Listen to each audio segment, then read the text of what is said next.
Walking చెప్పడం కూడా జరిగింది. అలాగే CSI, Methodist and Lutherans, Baptist, Hebron, IPC, Indian Pentecostal church of God, అలాగే ఏటీ చర్చ్, అసెంబ్లీస్ ఆఫ్ గాడ్ అనే డిఫరెంట్ అంటే భిన్నమైన మరి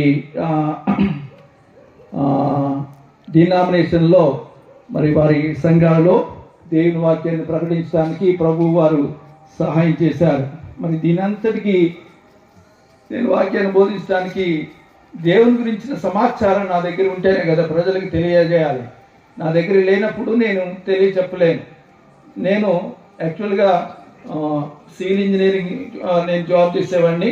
నేను కన్స్ట్రక్షన్ కంపెనీలో ప్రాజెక్ట్ మేనేజర్గా జాబ్ చేసుకుంటూ స్వార్థికుడిగా అనేక ప్రాంతాల్లో మరి ఆ విధంగా మరి ప్రకటించడం జరిగింది. అలాగే మరి టీవీలోను, అలాగే జూమ్ మీటింగ్ ద్వారా, అలాగే మరొక కాన్ఫరెన్స్ కాల్స్ ద్వారా మరి అలా ప్రాంతాల్లో ఆయా ప్రజలు మరి వాక్యాన్ని నేను చెప్పడానికి వారు అవకాశం ఇచ్చినప్పుడు అలాగా చెప్తూ మరి ఈరోజు మరి నేను ఇక్కడికి రావడం జరిగింది.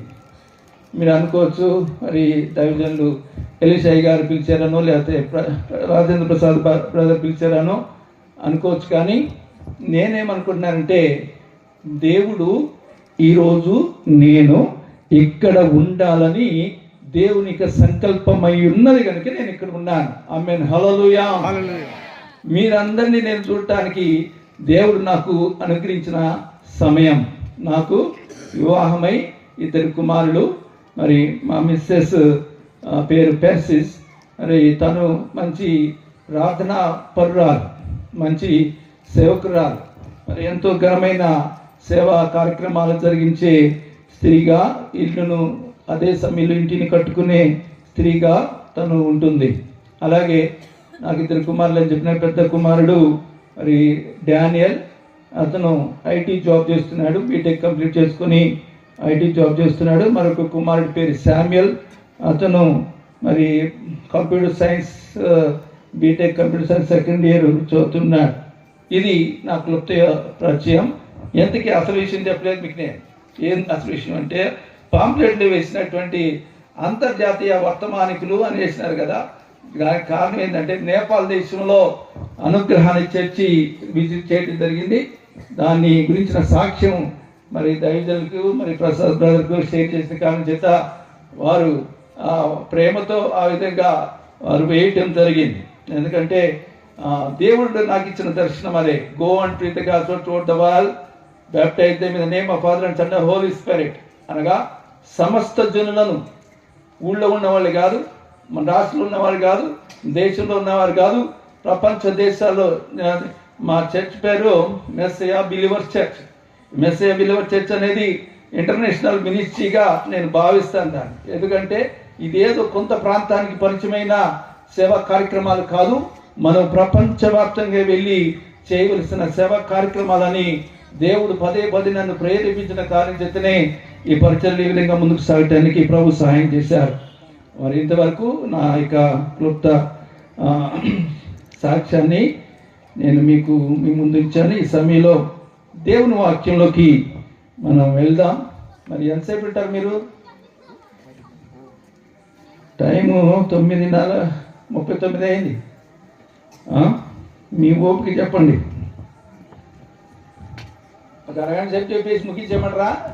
పాపం మిమ్మల్ని చూస్తూ ఉన్నాను, ఆటోల్లో వస్తున్నారు, ఆసక్తిగా వస్తున్నారు. చాలా మిమ్మల్ని అందరినీ, ఎక్కువగా పెద్దవాళ్ళు ఉన్నారు, మరి తల్లులాంటి వారందరూ మీ అందరిని బట్టి నేను ప్రభుని స్తుతిస్తున్నాను. దేవుడు మిమ్మల్ని అందరిని సమృద్ధిగా దీవించి ఆశీర్వించి వర్ధిల్ల చేయును గాక. ఆమేన్, ఆమేన్, ఆమేన్, హల్లెలూయా, హల్లెలూయా. మంచిది. నేను వాక్యంలోకి వెళ్ళే ముందుగా ఒక చరణంతో పాట పాడతాను. మరి మీరు అందరూ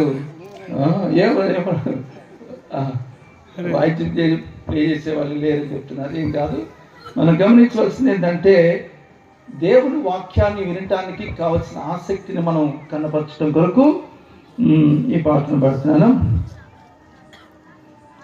పాల వంటి వాక్యము